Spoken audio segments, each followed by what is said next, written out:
Yo, what's up mga kaibigan? Nalina tayo magkwentuhan. Isa sa mga top players sa buong NBA ngayon ay si Shai Gilgeous-Alexander. Siya ay nagtatala ng MVP numbers sa 30.4 points, 6.1 rebounds, 6.3 assists, 1 block, and 2.4 steals per game on 54% shooting sa field and 36% shooting naman sa 3-point line.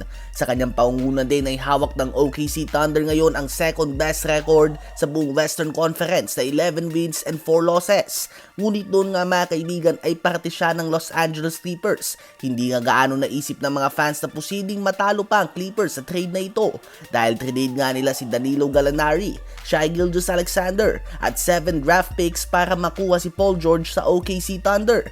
Kung titingnan mo nga noong mga oras na yon, walang nag-iisip na posibleng malugi pala dito ang Clippers in the long run dahil nabuo nga ng Clippers ang duo ni Kawhi Leonard at Paul George. Probably the best two-way backcourt sa NBA since Jordan and Pippen. Si Kawhi Leonard nga ay nanggaling pa lamang sa championship sa Toronto Raptors at kino-consider noong mga oras na yon bilang ang best player in the world. Habang si Paul George naman ay nagtapos ang regular season na pangatlo siya sa voting ng MVP at Defensive Player of the Year award. Kaya naman sa isip nga ng mga Clippers fans, ano naman ang ibigay ang isang payat na young player na tulad ni SGA kung ang makukuha mo naman ay isang MVP caliber na tulad ni Paul George. At kung maaalala nyo din ay request nga ito ni Kawhi Leonard. So hindi natin tiyak kung pupunta ba talaga sa Clippers si Kawhi Leonard kung hindi ginawa ng Clippers ang Paul George trade.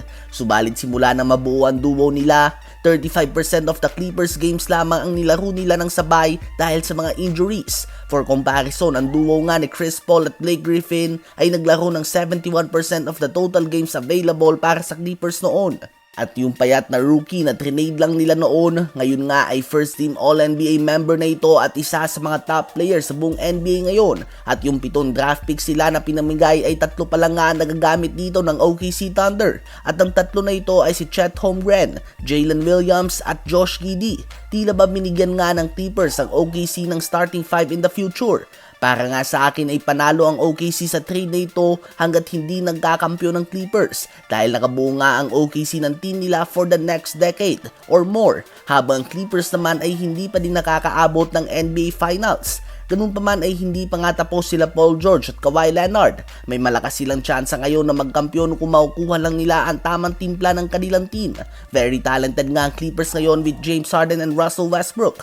Ang nangyayari nga sa Clippers ngayon ay hindi nalalayo sa nangyari sa Brooklyn Nets noon na makipag-trade sila sa Celtics. Napunta nga sa Brooklyn Nets si Paul Pierce at Kevin Garnett kapalit ng mga draft picks. At that point ay mukhang panalo ang Nets dahil nakabuo sila ng Super 5 kasama si Deron Williams, Joe Johnson at Brook Lopez. Ganun pa man ang mga draft picks na pinamigay nila ay naging si Jason Tatum at Jaylen Brown na ngayon ay binubuhat na ang Boston Celtics at top contenders for the last 3 years. Kayo ba mga kaibigan, sino ba sa palagay nyo ang panalo sa Clippers OKC trade after 4 years?